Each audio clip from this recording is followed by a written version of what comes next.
documental se llama Toshqua y es la historia de Mari, que es una señora de Honduras, de Tegucigalpa, cuyo hijo es un migrante, pero también cuando la gente ve a Toshqua ve momentos donde todas esas madres se abrazan, cantan, ríen, porque se están apoyando entre sí.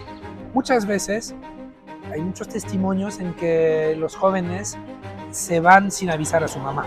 Conozco muchas madres que no se podían despedir de sus hijos y ahorita están desaparecidos. Para ella es aún más difícil. Hay muchas madres, padres que no buscan a sus hijos justamente porque no quieren descuidar a la familia que tienen. Hola, ¿qué tal? ¿Cómo están? Pues otro día más de entrevista y hoy estoy con una persona muy interesante, muy importante también en el mundo de esta, ¿cómo podré decirlo? De este México crudo y duro, Ludovic Bonleu, un francés que vive en México desde hace ¿cuántos años? Pues llegué a México hace 25 años, ahora a finales de 98, del 98 por primera vez. Y desde entonces me he dedicado a registrar movimientos sociales por medio de la fotografía fija y después del cine documental. ¿Y quién es Ludovic Bonleu? Pues yo he nacido en un pueblito de Francia que se llama Arcachon, en el suroeste, y he estudiado historia. Y una vez que ya tuve la licenciatura de historia, decidí venir aquí a México porque estaba muy interesado pues por la aventura, por conocer un nuevo país, también por conocer movimientos indígenas. Y entonces llegué aquí y llegué a Chiapas, y donde me volví voluntario durante muchos meses en la selva chiapaneca con las comunidades indígenas, zapatistas, y de ahí pues ya. Indígenas y zapatistas. Exactamente, sí. Y es ahí donde todo creo que me cambió mucho mi visión del mundo, mi visión de la pobreza también, que al principio la veía de una manera muy lejana y tal vez muy condescendente, pero luego conviví con gente muy pobre pero muy digna, y eso me cambió la vida, ¿no? Y a partir de ahí ya empecé a desarrollar proyectos artísticos. Entonces al principio fotográfico, y fui al estado de Guerrero porque el estado de Chiapas, si bien estaba muy complicado en ese entonces, el estado de Guerrero aún más. Entonces en 2002 empecé a involucrarme en el estado de Guerrero. Hice un primer documental fotográfico que se llama Guerreros, sobre la violencia política en ese estado, porque hablamos mucho ahora de lo de Ayotzinapa y de los desaparecidos en Guerrero, pero a principios de los años 2000 había una gran herida que era la de la guerra sucia, con cientos de desaparecidos desde el periodo de contrainsurgencia de los años 70, y había mucha violencia en este entonces. Y bueno, no voy a hacer el cuento largo, pero de ahí empecé a hacer documentales en el estado de Guerrero. Hice varios, el que tuvo más éxito se llama Guerrero justamente. Estuvo en muchos festivales internacionales, estuvimos en salas en México, y mi último largometraje documental se llama Toshqua y es la historia de Mari, que es una señora de Honduras, de Tegucigalpa, cuyo hijo es un migrante y hace 11 años emprendió el viaje desde Honduras hacia Estados Unidos, y en el camino lo secuestraron, ¿no?, en el estado mexicano de Tamaulipas. Entonces, desde hace 11 años, su madre, Mari, lo está buscando, y nosotros, en el tiempo de un documental, la vamos acompañando en esa travesía desde Tegucigalpa hasta Nuevo Laredo, para encontrar alguna pista, ¿no? Es muy interesante porque como francés, dentro de las políticas internacionales, pues sí, los franceses sufren tal vez de mucha migración de muchos lados del mundo. Hay un problema migratorio también en Francia. Como mexicanos, nosotros sufrimos de este ataque migratorio de Estados Unidos hacia los mexicanos, por decirlo de alguna manera. Y en México también tenemos un panorama de esta migración, pero es muy agresiva. Bueno, eso es lo que yo puedo saber, que no veo muchas noticias ni nada, pero lo que sé es que es muy agresivo. México es muy agresivo. Entonces, para mí es muy interesante poder escuchar qué opinas sobre la migración. Tú como francés o sea, como francés que vive la migración externa, obviamente, porque pues es un problema que tal vez si no vives ahí es un problema pues nacional, si queremos decirlo. Tú vienes de migrante a México, entonces tienes de alguna manera este punto de vista de no todos los migrantes, ¿no? Tenemos la misma idea o de qué manera migras. Ves estas luchas de un país que sufre de violencia por ser migrante, pero además ejerce la violencia hacia los propios migrantes latinoamericanos. Yo no considero la migración como un problema, considero que es un enriquecimiento de culturas. Cuando gente llega a un país, lo va a enriquecer de alguna manera y se va a empapar también de la cultura de ese país. En ese sentido, yo he aprendido mucho aquí en México y no sé, de alguna manera me dedico a enseñar algunas cosas en México que tal vez no son súper agradables, pero también es para eh, apuntar lo que creo que se podría mejorar, pero haría lo mismo en Francia y en cualquier país del mundo. Yo creo que somos, desde que el ser humano ha empezado a existir, empezó a migrar.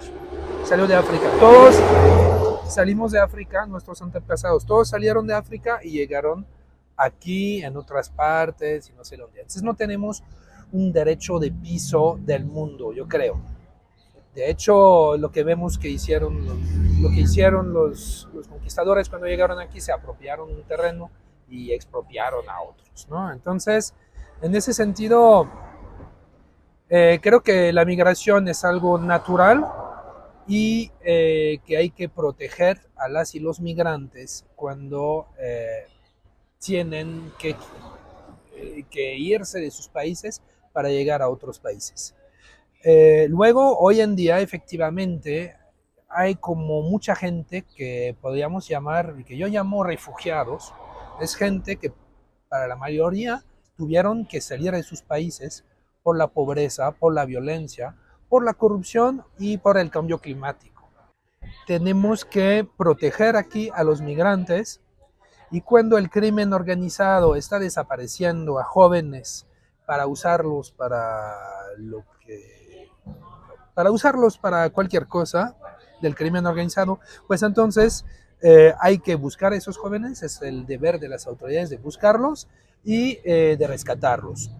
Y si no están en vida, de encontrar sus cuerpos y de hacer justicia sobre lo que ha pasado y regresar los cuerpos a la familia. Es lo que demandan, es lo que exigen los familiares de migrantes desaparecidos que vienen cada año a México en el marco de la caravana de madres de migrantes desaparecidos, a la cual pertenece Mari, la persona que seguimos en el documental. Y para tal vez ampliar un poco ese panorama, Toshqua, mi documental, habla tanto de la historia de Mari, pero también de la historia de Francisco, que es un señor que vive en la selva de Honduras, una suerte de paraíso terrenal. Es un señor indígena, Pesh, que es una etnia que solo vive por allá, y él no quiere irse de este paraíso terrenal. Sin embargo, llegan gente para conquistar sus tierras y lo están forzando a él y a sus hijos a salir para hacer negocio al final con esas tierras que además es un pulmón del planeta, la selva de la Mosquitia. Entonces, por eso se llama así el documental, se llama Toshqua porque significa desaparecer en ese idioma el pez que está hoy en día en vías de extinción. Y lo que quiero hacer es una reflexión sobre ese sistema económico que hace que hay gente que está expulsada realmente de sus hogares y emprenden un viaje muy peligroso para encontrar una nueva vida y en camino los desaparecen. Y en el mismo tiempo ese sistema económico está haciendo desaparecer ecosistemas enteros para generar ganancias de dinero y también está desapareciendo culturas y idiomas como el pech. es interesante porque la humanidad podría estarse pensando, o que está hecha, o que todos los problemas que tenemos como sociedad nos ayudan a evolucionar como seres humanos. Al final del día, mientras un ser humano se adapta y evoluciona, ¿no? Sigue viva este ser humano y la humanidad y demás. Con lo que me estás diciendo, me queda claro que tal vez no en todos lados se evoluciona de la misma manera. Porque generalmente las personas, los grandes gurús, las grandes mentes de paz del mundo, hablan de la paz, de la humildad, de todo eso a partir de la paz propia, del amor propio que tenemos unos con nosotros mismos, ¿no? Yo conmigo. Desgraciadamente, justamente esta parte económica, social, negocios, que sí tienen que ver con el narcotráfico, que al final del día son negocios, en donde hay negocios se negocia, se lucra con las personas, con la salud de las personas. Están destruyendo tal vez una comunidad mucho más evolucionada que lo que nosotros conocemos como sociedad occidental y como tendrían que ser las cosas, porque justamente lo que buscamos es llegar a la paz de decir, yo estoy en el paraíso, no necesito más, yo vivo de manera autosustentable, no estoy molestando a nadie, vivo en mi parcela, déjenme en paz. Ujú. Y lejos de lograr la paz, es expulsado a un mundo real poco evolucionado, lleno de hostilidad, en donde él como padre de familia tal vez le enseñó ciertos valores a sus hijos que en la vida de real no corresponden. ¿Cómo crees tú que este documental puede ayudar a mostrar esta parte y a gritar con todas sus letras, ¿no? A todas sus letras, humildad, por favor, respeto al prójimo? Creo que ese documental enseña la lucha diaria de personas de a pie que son muy valiosas y que están luchando justamente contra esa desaparición de personas, desaparición del ecosistema. Y siguiendo su ejemplo, que es al final de buscar la justicia de una manera digna y no violenta, creo que es de esta manera que podemos evolucionar. Pero creo que la primera cosa es acercarse a esos personajes gracias al documental que está hecho para generar empatía para esas personas que podríamos ignorar. La madre de un migrante desaparecido puede decirnos al espectador que cada migrante que vemos en la calle, en situación de calle, que nos va a pedir dinero, tal vez esta persona, pues no tal vez, esta persona tiene una madre que está cuidando, que está preocupada por él, ¿no? Entonces la idea es generar empatía gracias al documental hacia los migrantes y hacia las personas que están o defendiendo el territorio o buscando a los desaparecidos. Esa es una primera cosa. Luego, concretamente, lo que estamos haciendo nosotros, por medio de lo que llamamos una campaña de impacto, que se llama Buscar sin Fronteras, estamos reforzando los lazos entre los comités de búsqueda, tanto en Centroamérica como en México. Porque en México hay oficialmente 114,000 personas desaparecidas, eso son según el Registro Nacional de Personas Desaparecidas del gobierno, pero pensamos que son mucho más. ¿Y qué pasa? Es que de esas 114,000 personas, pues todas esas personas tienen una madre y muchas están buscando a sus hijos, y no solo las madres, también hermanos y padres, y entonces han formado comités, están buscando a veces en campos, donde están los cuerpos y a veces en vida. Y la idea es que podamos nosotros conectar los colectivos de México y de Estados Unidos con los de Centroamérica, que están literalmente abandonados por los estados. Entonces lo que están haciendo esas personas es lo que no hace el Estado. Y no hablo de gobierno porque pasan los partidos al poder y no cambian. Entonces, decir que están abandonadas esas personas por las autoridades, y lo que queremos hacer nosotros es reforzar los lazos entre ellas. También lo que queremos hacer es hacer incidencia hacia las autoridades, porque sí existen mecanismos de protección de los migrantes y de búsqueda de los migrantes desaparecidos, pero no están aplicados. Entonces queremos hacer más ruido para que justamente nos escuchen. Ayer ganamos un premio que se llama la Diosa de Plata. Es como un poquito como los Óscares, más chico, pero algo parecido. Y entonces, como ganamos ese premio, fuimos con Mari y hicimos un pequeño discurso para llamar la atención. La semana pasada sembramos un memorial a Marco Antonio, que es el hijo de Mari, en el Zócalo de la ciudad, enfrente del Palacio Municipal, perdón, enfrente del Palacio Nacional. Pero lo quitaron 2 días después, en la madrugada. Sin embargo, todas esas acciones están hechas para llamar la atención. Y también otra cosa que estamos intentando hacer de manera muy local, pero es apoyar en concreto al caso de Mari. Siempre que viene aquí, la ayudamos con trámites con la fiscalía para intentar encontrar a su hijo, Marco Antonio. ¿Y de dónde vienen estas ganas de ayudar a México? O sea, te llegas a México, te enamoras, porque entiendo esta ayuda a los migrantes y demás, pero esta manera de involucrarte en la vida de, bueno, de los mexicanos, de los,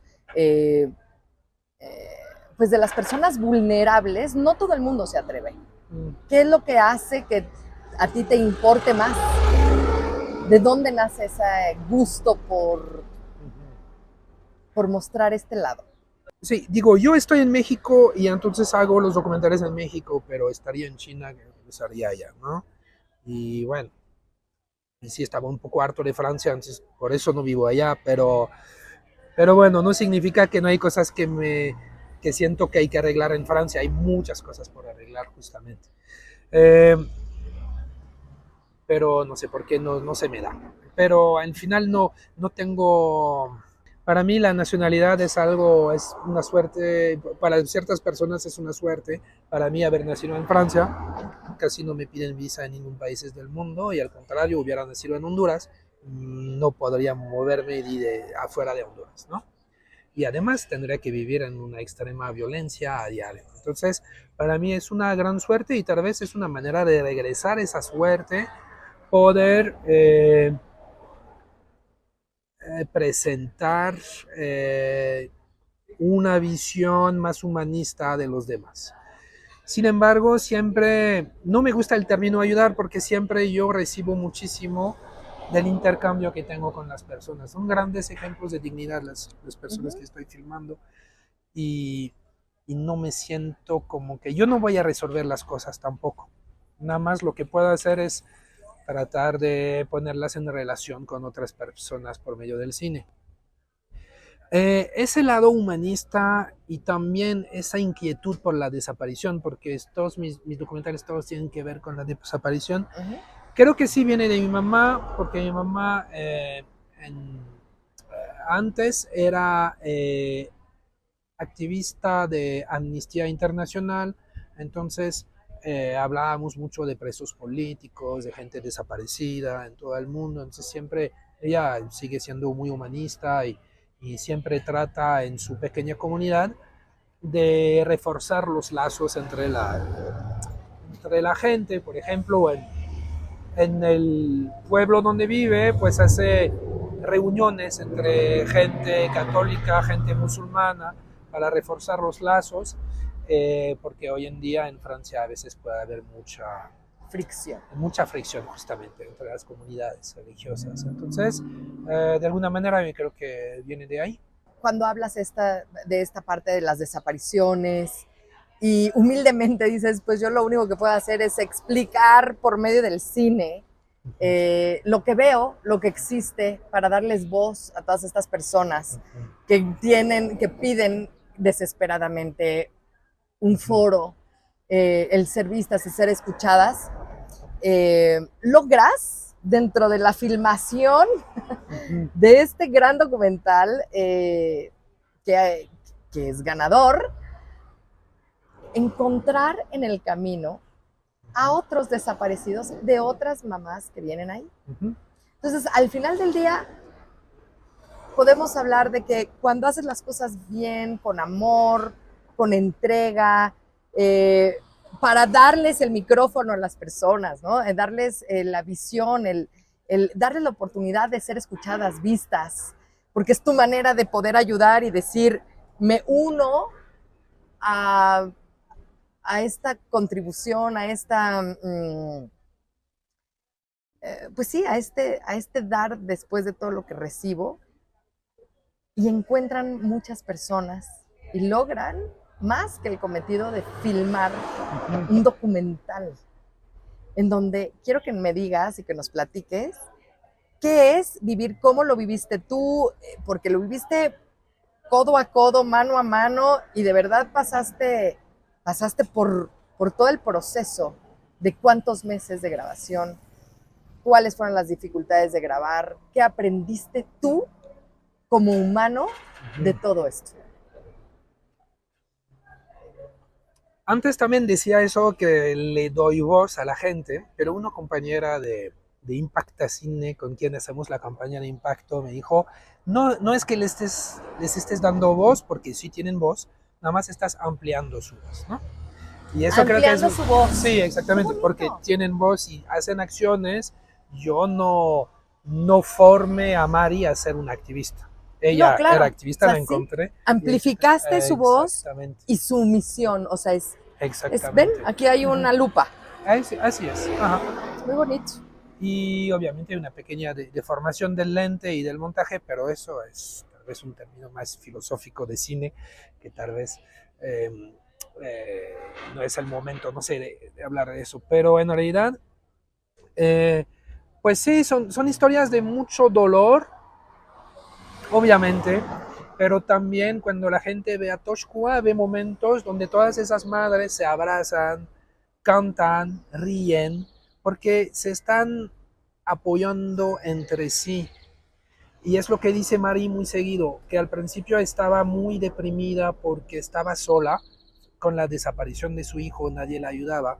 Y un día supo que había un comité cerca de su barrio y entonces fue ahí y ahí encontró el apoyo de las otras madres. ¿Es un comité de mamás con hijos perdidos o migrantes sí, específicamente? Sí, exactamente, se llama COFAMILEAF, Comité de Familiares de Migrantes Desaparecidos y Fallecidos, Amor y Fe, y están ubicadas en Tegucigalpa.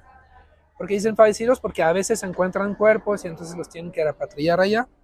Y todas esas madres apoyan a la que está recibiendo el cuerpo, ¿no? Porque es un momento obviamente muy difícil. Muchas veces la gente está estigmatizada, muchas veces, sí, muchas veces la gente está estigmatizada por su propia familia cuando tiene un hijo desaparecido. Entonces a veces se alejan los familiares. Entonces se encuentran en esos comités un apoyo moral, psicológico y también para la búsqueda, ¿no? Concreto. Y eso pasa aquí también, ¿no? Obviamente en México. Entonces, eso también es lo que retrata ese documental, esa gran sororidad y también fraternidad, porque también hay hombres, pero la mayoría son mujeres, que justamente logran hacer en el camino juntas, buscar, apoyarse, también encontrar, durante el documental en algún momento se encuentra a una chica viva, entonces es un gran momento de alegría para ellas, ¿no? Y obviamente pasamos... ¿Y bien? O sea... Sí, bien. Okay. Fue muy difícil para ella todo lo que vivió, pero está en vida y... En seguridad, con su familia. Sí, exactamente. Y está de nuevo... Y se pone de nuevo en contacto con sus hijos que había perdido, etcétera. Entonces, es un momento muy positivo del documental. Y hay otros momentos pues donde sentimos la desesperación de una madre a quien le cierran las puertas todas las autoridades. Estuvimos filmando en Tamaulipas, un lugar que es muy peligroso y donde las autoridades muy seguido están coludidas también con el crimen organizado. Entonces sentimos esa presión. Yo creo que no la sentimos tanto como la sentimos cuando fuimos a filmar, no la sentimos tanto en la edición final porque no pudimos filmar todo, pero creo que nos da una idea del peregrinar, ¿no? De una madre desaparecida en México hoy en día. ¿Cómo te cambió este documental a ti? Porque todo es aprendizaje al final. ¿Qué, qué es tu vida ahora comparado antes de este documental? Eh,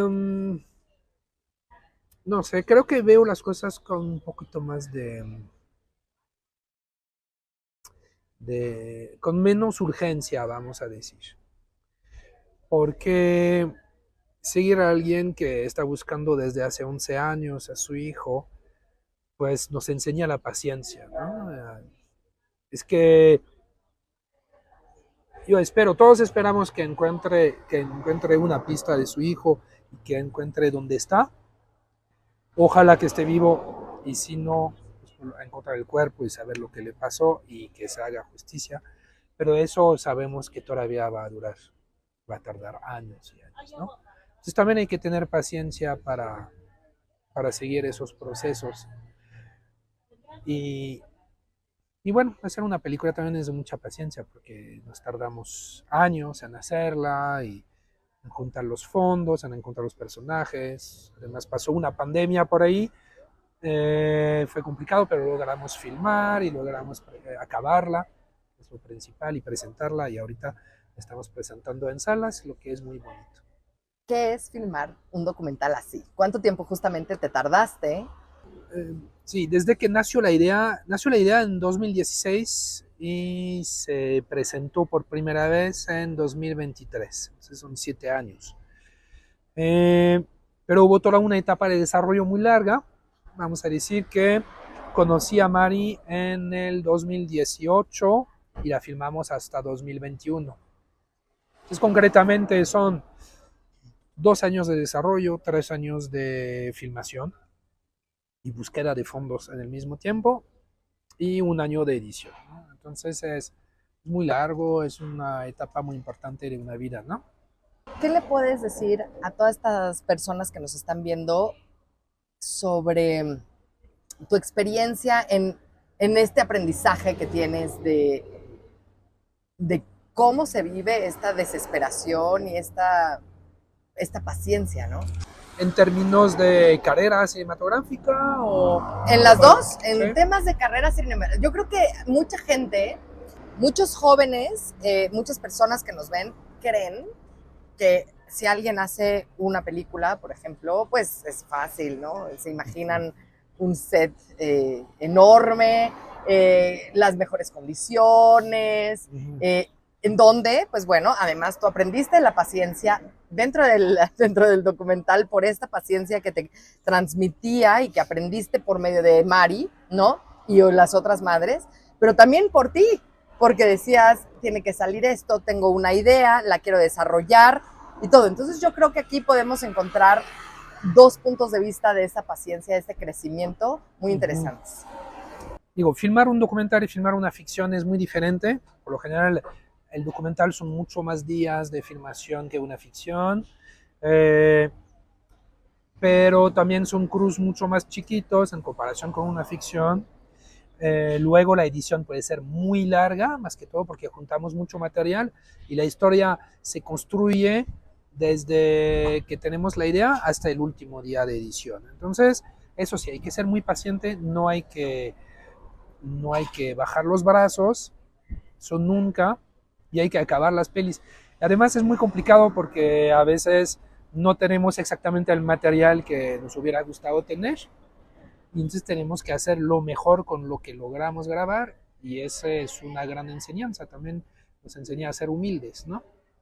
Adaptarse. A adaptarse, es un gran trabajo de adaptación. Pero lo que sí hay que hacer es que siempre hay que acabar una peli, aunque tal vez no será la mejor, eso nunca podemos saber, pero bueno, siempre hay que acabarla. Nunca puedes saber porque quién sabe. Sí, exactamente, a veces tienen éxito, a veces no. Eh, Pero bueno, en fin, hay que también tener esa humildad y esa paciencia para acabarla. Hay que también juntarse con la gente con quien nos llevamos bien y que sabe del oficio que tiene que tener, ¿no? Es muy importante trabajar con una buena persona en la edición, buena persona en la fotografía, en la música, etcétera, etcétera. Y eso es con el tiempo también que nos estamos juntando con esas personas, ¿no? Trabajamos una vez con ellas y si nos gustó la dinámica, pues seguimos, ¿no? Ahí esto. Luego, eh, una película es como parte de una carrera y pues yo ahorita hice 5 y la primera tuve suerte porque tuve algunos fondos de Francia, pero en realidad eché a perder mucho presupuesto por incompetencia o inexperiencia más que todo, pero aprendí mucho y la segunda la hice con fondos propios, la tercera tuve un poco más de fondos, etcétera, y esta fue mejor producida, entonces fue en mejor condiciones. Lo que digo es que también son pasos y no hay que desanimarse. Es como la búsqueda de un desaparecido, tal vez. Hay que seguirle, seguirle y a veces forzarse a seguirle, porque si abandonamos cuando hay un obstáculo, nunca logramos hacer nada, ¿no? Fíjate que bueno, yo soy empresaria también, Ujú, emprendedora. ujú, Hay mucha gente que tiene un trabajo, pero dice, prefiero tener un emprendimiento y luchar por mis sueños y hacer que funcione la película que me estoy creando en mi cabeza, ujú. ¿verdad? Sí, pues sí. Y, y es bien difícil. Sí. O sea, hasta yo misma digo muchas veces, ya por favor, o sea, Ujú, ¿hasta dónde puedo luchar? Y me acuerdo de estas imágenes de que no dejes de cavar porque el diamante está atrás de la última picada y dices, ujú. ¿hasta dónde termino? ¿Hasta dónde digo alto? ¿Hasta dónde me exijo a mí mismo? ¿Hasta dónde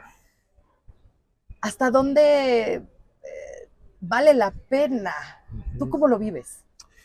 Pues justo es una pregunta que tal vez me hago a diario porque el documental tampoco nos deja mucho para vivir, entonces aunque no fue producido en buenas condiciones, tampoco tuve un sueldo por esos 6 años y ahora que lo estoy presentando son 7, 8 años, tampoco tuve un sueldo fijo que venía de este proyecto, entonces siempre uno tiene que chambear de otras cosas, no hay que desanimarse, entonces, y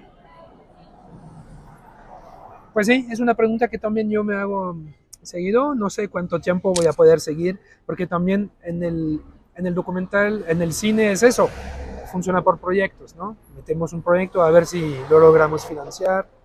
Es una lucha diario, ¿no? Diaria. Pero, pero bueno, también uno podría dedicarse a otro oficio, tal vez un poco más eh, tranquilo, mejor pagado. Pero también a veces es cuestión de mentalidad, ¿no? Y es que fíjate que esta parte es un tema bastante fuerte porque Ujú, pues en los grandes corporativos, si quieres, en donde tienen sueldo fijo, nunca a ti te pueden decir hasta hoy aquí ujú, trabajaste y luego si ya no tienes la edad para ser empleable en otra ujú, empresa te quedas así y te quedas a los 45, 46 años, ujú, todavía con 40 años por lo menos de vida, ujú, ¿y ahora qué hago, no? Y mucha gente, muchos padres de familia también, pues educan a los jóvenes en formación, a los humanos en formación, como le digo yo, a los ujú, niños jóvenes y demás, a que se concentren en una cosa, se enfoquen y vayan por esa cosa. Nada más con una que se enfoquen. Y justamente hablaste de algo bien bonito que a mí me pasa, ¿no? ujú. Yo tengo trastorno de déficit de atención y por supuesto que yo no puedo nada más hacer una cosa. Por supuesto que es imposible. Y entonces veo un escenario de, ay, mira, pero puedo vender galletas, pero además puedo producir algo, pero además puedo escribir un libro, pero además, ¿sabes? Como para poner, para poder poner justamente en seguridad pues tal vez mi sueño, ¿no? Que mi sueño, lo que me apasiona y lo que me jala es Academia para Padres, ¿no? Que tal vez eh, no es lo que debería de ser, porque yo lo estoy viendo con tanto amor que quiero que sea el niño más guapo del mundo, ¿no? Como mamá, ¿no? Y justamente dijiste eso, estamos compartiendo esta parte de, a ver, si Ujú. tú tienes una pasión, si tú tienes un sueño, no quites el dedo del renglón, pero apaláncate de otras cosas. Sí se vale entonces trabajar de otra cosa para poder estar bien, apalancarte de alguna manera. ¿Cómo te organizas? ¿Qué es? Ujú. ¿Cómo le haces tú?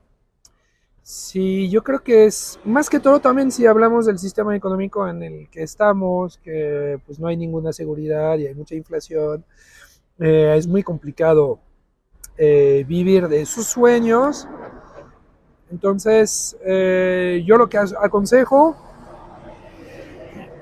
si es gente que quiere hacer, para la gente que quiere hacer cine, lo que aconsejo es eh, en el ámbito del cine tener lo que aconsejo para alguien que quiera ser director, directora, guionista de cine, aconsejo tener en el mismo ámbito del cine un puesto técnico que sepa hacer. Director de fotografía, editor, productor. Porque el director es siempre el que trabaja más y que gana menos. Bueno, al menos que ya le vaya súper bien, pero por lo general es la persona que le da más al proyecto y sí, recibe muchos honores, pero no gana mucho dinero en comparación con el trabajo. Entonces, si uno puede tener un oficio técnico que no esté muy alejado del cine, como editor, director de fotografía, como decía, eso le puede ayudar mucho a sobrevivir y aprender también, obviamente, durante ese proceso de consolidación de su figura como director o director, ¿no? Yo también doy clases, doy muchas clases, entonces en los momentos donde hay menos rodaje, doy más clases para compensar.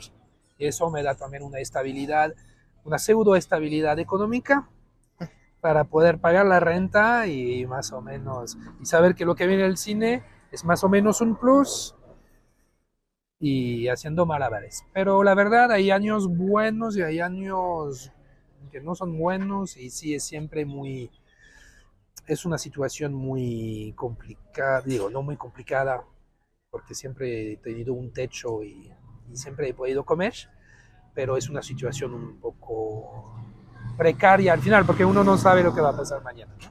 Claro, tienes que ahorrar, tienes Ajá. que educarte en otras cosas, tienes que Ujú. poder... ¿Tienes hijos? No tienes hijos.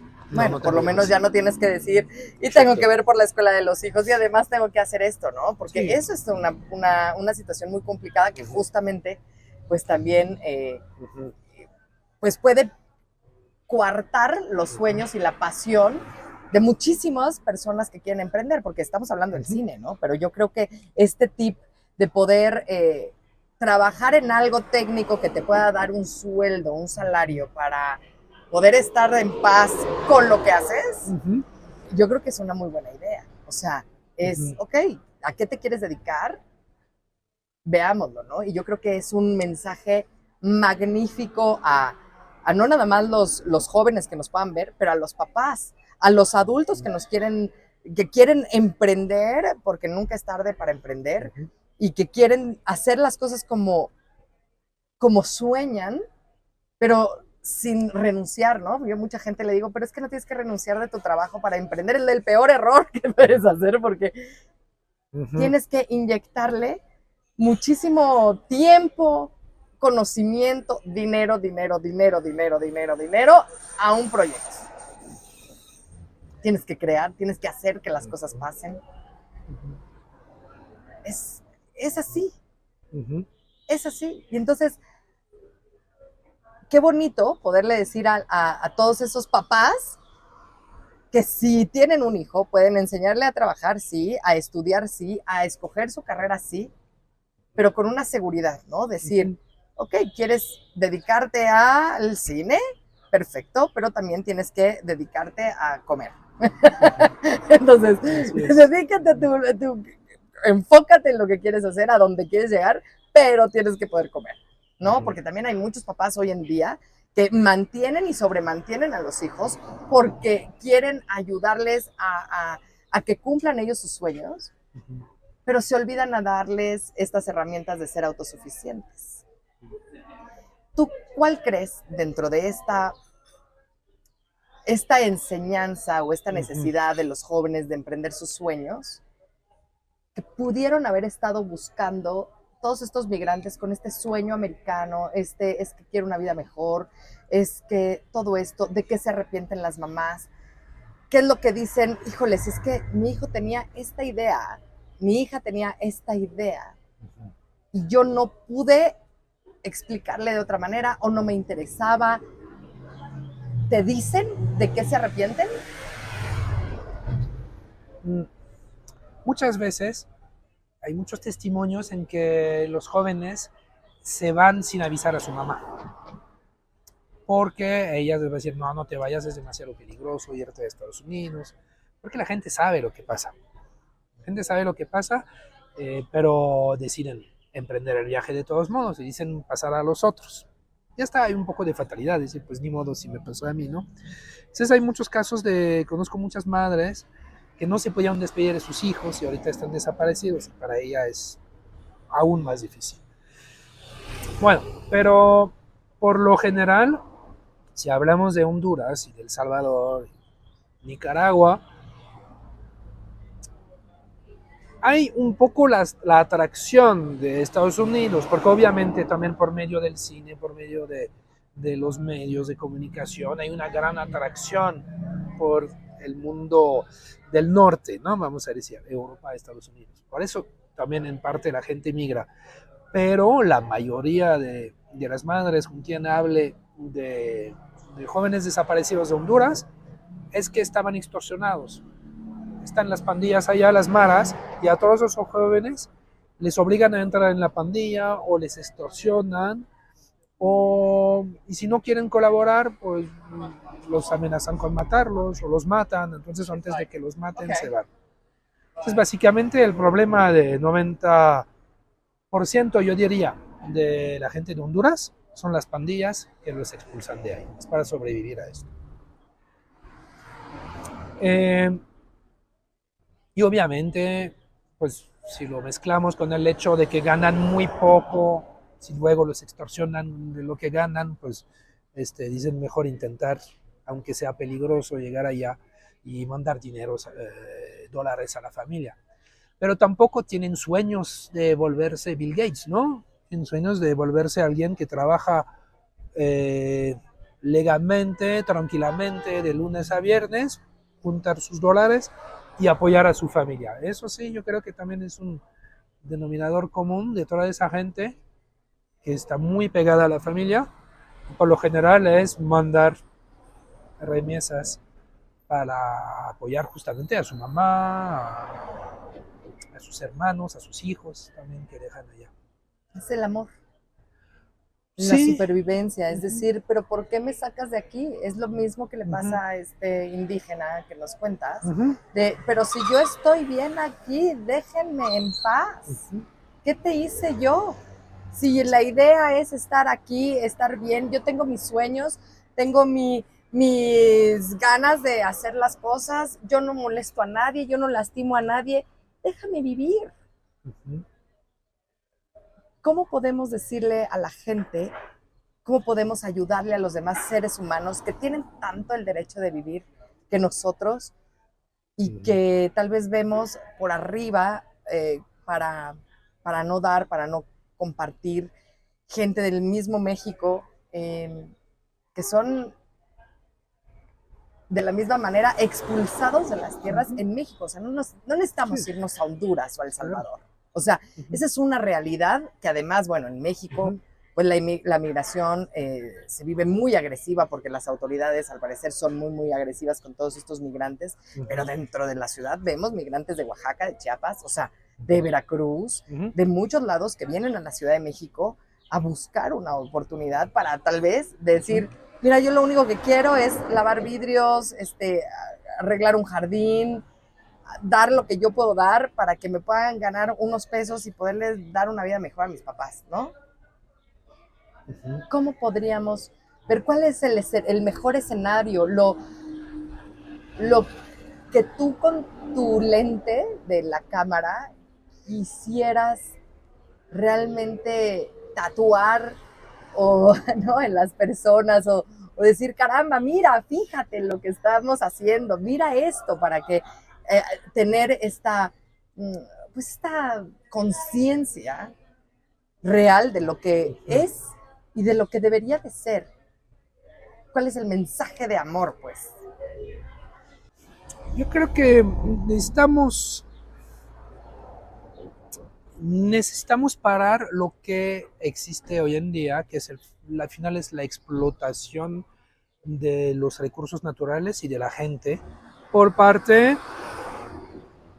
por parte de un sistema, porque podría decir que es la explotación de recursos naturales por parte de una minoría, que es cierto, pero también todos como consumidores nos aprovechamos a veces de esa explotación de los otros.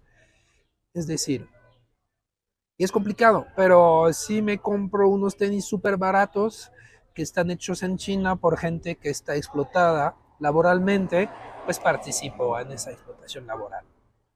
Pero obviamente si yo no tengo mucho dinero, ¿cómo lo voy a hacer para comprar esos tenis Y además también los más tenis caros? Uh-huh. caros Sí, están hechos por las mismas también, personas. exactamente, exactamente. Entonces sería encontrar otras vías de economía, de intercambios. Eh, por ejemplo, si vemos el caso de la Mosquitia donde vive Don Francisco, la gente que lo está expulsando en realidad son narcotraficantes que usan ese lugar como base para llevar la cocaína desde América del Sur hasta México y Estados Unidos. Y en el mismo tiempo, los mismos narcotraficantes están deforestando para poner ganado para la carne de res y eso les permite lavar dinero de la droga. Y después carne de res que venden aquí, venden en Estados Unidos. Entonces, en nuestra manera de consumir, digo, no voy a decir a la gente no consumes drogas, pero la droga que vayas a consumir trata de saber de dónde viene, porque si viene de una organización criminal, pues obviamente estás favoreciendo a esa organización criminal. Igual Pero para ¿qué la carne de droga no res. vendría de una organización criminal? Usted ves la gente que tiene su mota en su casa, que la está Mm. cosechando pues, de manera orgánica, pues, para su consumo, el de sus amigos, pues ahí no. Ahí estamos impidiendo que los intermediarios Lastimen. se nos lastimen efectivamente y lastimen tanto al consumidor como al productor, ¿no? Entonces, eh, el productor de café es el que gana menos con el café que nos tomamos aquí en este lugar. Totalmente. Entonces, eso me gustaría poder revertir el sistema. Obviamente es algo que mucha gente ha pensado desde hace mucho tiempo y no tenemos la solución. Hubo intentos que también fueron muy fracasados. Hubo fracasos en los intentos, pero tratar de tener una manera más humanista de relacionarnos de manera económica, yo diría. Más autosustentable. Exacto, privilegiando circuitos cortos, pudiendo ver de dónde vienen los productos que consumimos y darle un precio justo a la persona que está al origen de ese producto, que trabaja lo más duro por lo general. Dentro de tu documental, ¿qué es lo que más viste? Eh, ¿Explotación por narcotráfico o por trata de blancas? O blancos, pues también. Porque en los hombres también hay prostitución, ¿no? Pues es lo que hacen los cárteles con el crimen organizado. No, pero lo que hacen los cárteles con los migrantes desaparecidos y con las personas desaparecidas es difícil saber a ciencia cierta lo que hacen con ellos. Sin embargo, están explotando de una manera u otra sus cuerpos y sus vidas. Es decir, los pueden a trabajar de manera forzada, puede ser en la prostitución, puede ser en la venta de drogas, puede ser también para ser soldados para su guerra, se reclutan, lo obligan ¿no? a jóvenes a combatir para ellos y no los matan directamente. También se dice que hay mucho tráfico de órgano. Eso no sé, yo no tengo ninguna prueba de esto. Eh, y también usan el cuerpo eh, para enseñar a los otros que ellos son los que controlan una zona. Es decir, van a matar a la gente así nada más y los van a mutilar y después van Para asustar. sí, exactamente, a poner los cuerpos por ahí, por allá, para enseñar que es su territorio y que ellos son los dueños de este lugar. Un terror psicológico hacia la población. También creo que hay mucha enfermedad psicológica de esas personas que se volvieron como profesionales de la matanza, que matan por matar, por gusto, y ya ni saben por qué matan, yo creo, hay mucha gente. Eso lo vemos mucho en todas las guerras, ¿no? Aquí no estamos en estado de guerra, pero hay lugares donde Estamos es como una guerra de baja intensidad. Ya este tema ya está considerado terrorismo. Sí, México ya vive en un estado de terrorismo. Sí. Y dentro de esta vida que has tenido tú en México con estos documentales, esta vida documentada de la agresión desde Guerrero hasta hoy en día, ¿estábamos peor o mejor antes? ¿Ha ido de mal en peor esto? No ¿O sé. igual? ¿Diferente? Yo diría que diferente, porque al final, digo, la humanidad siempre ha sido una cosa extraña que a la vez ama y a la vez odia, y a la vez es capaz de lo mejor y es capaz de lo peor, y seguramente va a seguir así. De alguna manera, sí se vive mucho horror en México, pero tal vez me gustaría decir que tal vez este momento no es tan mortífero como lo fue la Revolución Mexicana, no sé, al final no sé. Tal vez es lo mismo que pasó hace 100 años, no sé. Pero bueno, en fin, a mí no me gusta decir que antes era mejor porque no es cierto.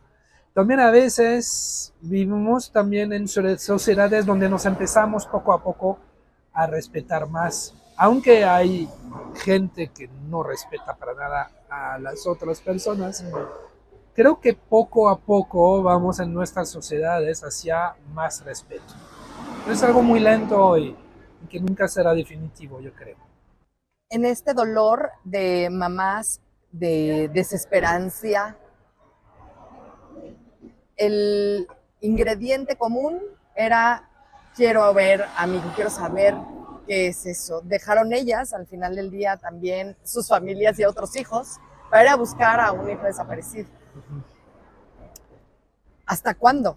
Entendiendo esta parte de la pasión y haciendo paralelismos o comparativos con el emprendimiento, con el cine, ¿hasta dónde van a dejar esas mamás o dejan esas mamás su vida, sus hijos, sus otros hijos, su entorno, gente que la necesita por alguien que al final del día tal vez decidió irse sin despedirse? ¿Es justo, no es justo? ¿Cómo lo ven también los demás? Bueno, si hay chicos que se van sin despedirse, no es porque no quieren a su mamá, pero es que su mamá los podría convencer de no irse. Y lo saben. Y entonces por eso salen de noche sin avisar. Pero no es porque no quieran a su mamá y que su mamá obviamente no les quiera. Yo creo que puede pasar, sí, puede pasar, pero en la Academia para Padres, de verdad, sí, yo veo muchísimas personas, muchísimas mamás que dicen, a mí me han hablado y me dicen, es que no me siento culpable porque yo no quiero a mis hijos. Y está bien sí, también. Claro, sí, eso sí. Soy mamá porque tuve que ser mamá, porque tuve que aceptarlo, porque así la sociedad me lo pidió, porque así es la vida, porque así es mi historia, porque tuvo que ser, ¿no? Y también se vale. Por eso es esa pregunta, ¿no? No es tan obvio, ¿no? Claro. No, efectivamente, no, yo no creo tampoco que todas las madres y todos los padres amen a sus hijos y al contrario, ¿no? Pero creo que hay muchas madres, padres que no buscan a sus hijos justamente porque no quieren descuidar a la familia que tienen. Y dicen, pues mejor que proteja la que sigue aquí viva o no perdida, vamos a decir, que vaya a dar todo y todos mis recursos en una búsqueda que puede ser muy peligrosa. Porque también hay buscadoras que pierden la vida, asesinaron una hace poco. Entonces, ¿qué hace uno cuando va en busca de un hijo, se muere y quedan los otros huérfanos? Entonces, también un dilema que encuentran los familiares. Eh, Obviamente uno tiene que perder su trabajo. Si tenía un empleo fijo, con la búsqueda lo va a perder y tiene que arreglársela justamente para tratar de conseguir dinero por aquí, por allá, vendiendo cosas, que sea algo más acorde al ritmo que tiene de la búsqueda. Eh, Hay gente que logra hacer los dos. Por ejemplo, Mari logra hacer los dos porque es por temporadas que viene aquí y si no está allá con su familia en Honduras, en Tegucigalpa, y cuida a sus hijos, sus otros hijos y nietos. Eh, pero sí es muy complicado. Y, pero creo que las personas que realmente emprendieron esa búsqueda, que decidieron darle todo a esa búsqueda, pues lo van a hacer hasta la muerte o hasta haber encontrado a su hijo. Pero si encuentran a su hijo, van a seguir apoyando a las otras señoras que están Se vuelve buscando una eso. hermandad. Sí, así es una hermandad, una sororidad, si hablamos de mujeres. Es parte de la simpatía Uh-huh. que tienen con los demás y Uh-huh. decir, yo sufro de lo mismo, sé por dónde, sé hasta dónde y te puedo dar lo que yo puedo darte, lo que sé, lo que está, aquí está. Uh-huh. Y de todo eso que tú recibiste, ¿con qué te quedaste? Yo creo que eso con esa gran compasión, yo me quedé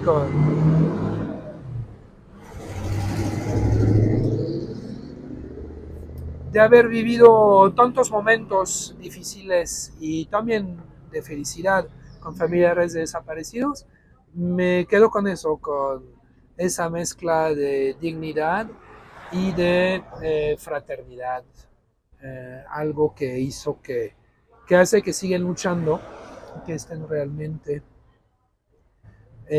obrando por el bien común. No están solo buscando a sus hijos, están tratando de reconstruir ese tejido social que a veces hemos abandonado, hemos destruido.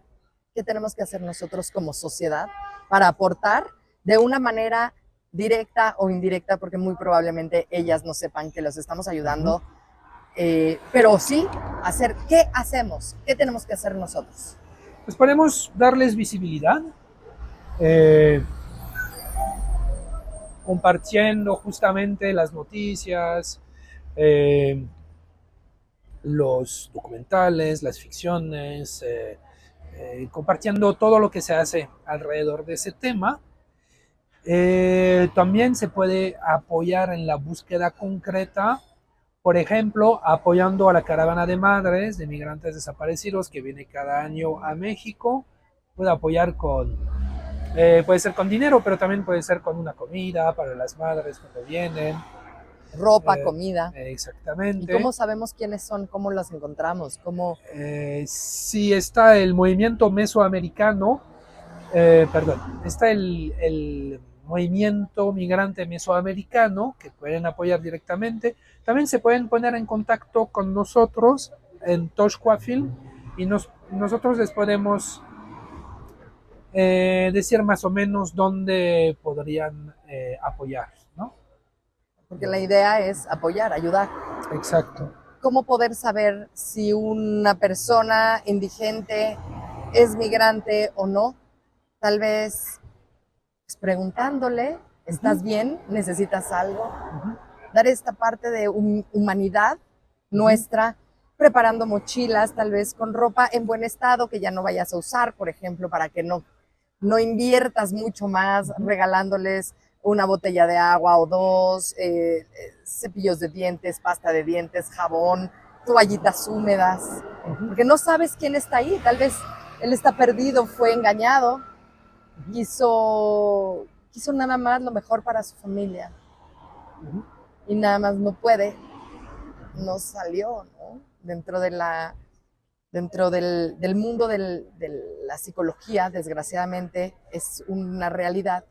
Hay muchas familias que abandonan a sus hijos también, hijos con esquizofrenia, hijos con alguna una situación, que los abandonan porque no hay instituciones que los acojan, como no hay instituciones para los migrantes, como no hay instituciones tal vez para poder apoyar y darles una luz a todas estas mamás y papás que no saben qué hacer y quieren una vida mejor para sus hijos. Ujú. Así que yo creo que una buena idea es darles lo que propones, ¿no? Una comida, una mochila, algo de víveres, Ujú. para poder seguir los trazos de estas personas. Ajá. También si la persona está de acuerdo y se dan cuenta que es una persona migrante, que está perdida, pues tomarle una foto y subirlo y encontrar. Hay muchos grupos Facebook de búsqueda de desaparecidos y de desaparecidos migrantes, buscar esos sitios y poner la foto con el lugar donde lo vieron y la fecha.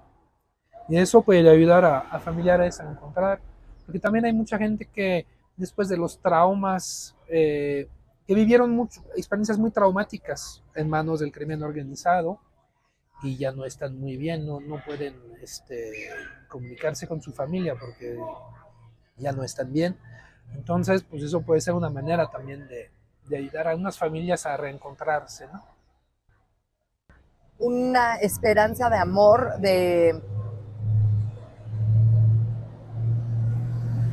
yo creo que de querernos a nosotros, dando esta parte de misericordia, dándole a los demás lo que tal vez nosotros no estamos viendo, esta falta, yo creo que esta falta de agradecimiento personal que tenemos a lo que tenemos, a lo que somos, a lo que podemos tener, independientemente que nos alcance para la vida que quisiéramos o no, etcétera, y ser agradecidos, tener este pedazote de humildad y decir, si hay alguien que está vendiendo algo, Ujú. sobre todo sabiendo que es migrante, nuestro migrante mexicano a la Ciudad de México o migrante de otro lado, de algún otro país,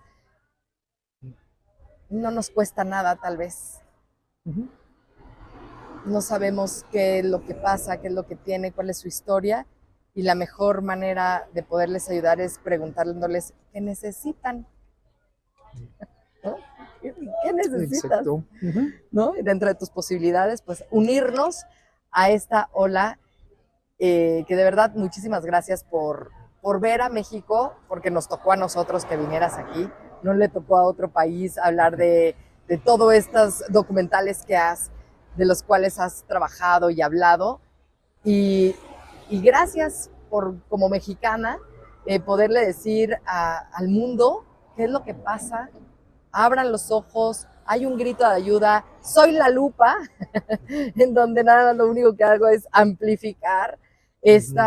estos puntitos de vista que son mínimos de la realidad, porque pasan muchas historias en México todo el tiempo. Y la verdad, muchísimas gracias. De verdad gracias por esa pasión. Sin esa pasión no veríamos todo lo que nos enseñas, oye. Puede ser.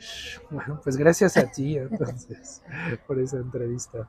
No, Ujú. pues muchas gracias, chicos. Pues para mí fue un honor. No se pierdan Toshqua Ujú. en cines ahorita. Se va a ver, seguramente van a haber distribuidoras que lo pongan en alguna plataforma Ujú. digital. ¿Cómo lo Ujú. van a poder ver también? Ujú. Sí, todavía no hemos definido cómo se va a ver de manera digital, pero ahorita lo pueden buscar en cartelera, en cines independientes y algunos Cinemex. Ahí actualizamos cada semana en nuestras redes las salas donde se exhibe. Entonces nuestras redes son Toshkua Film. Ahí pueden ver y vamos a ir anunciando todos los logros que tengamos también en relación con el caso particular de Marco Antonio, que es el hijo de Mari, pero también de otras señoras que aparecen en el documental. Y pues sí, por favor síguenos y vean dónde lo vayamos a pasar y participen en el debate. También si tienen un grupo, un colectivo y que quieran usar el documental para organizar un cine debate, para organizar un taller, pues se pueden comunicar con nosotros y estamos ahorita ya acabando una guía de cine debate para acompañar la peli. Y entonces la idea es esa, es que podamos compartir viéndola en un grupo y luego intercambiando ideas justamente para tratar de mejorar esa situación dramática. Me encanta. Así que hay muchas maneras de ayudar, hay muchas maneras de educarse y cambiar, evolucionar dentro de este mundo en donde fuimos expulsados de nuestras raíces, todos al final del día, y estamos buscando otra vez regresar a esta paz interior, a esta parcela en donde podamos ser autosustentables sin lastimar a los otros, en un lugar de respeto y de amor y de cariño para todos. O sea, de verdad es eso, respeto y amor. Muchísimas gracias, Ludovic. Nos vemos. Hasta la próxima.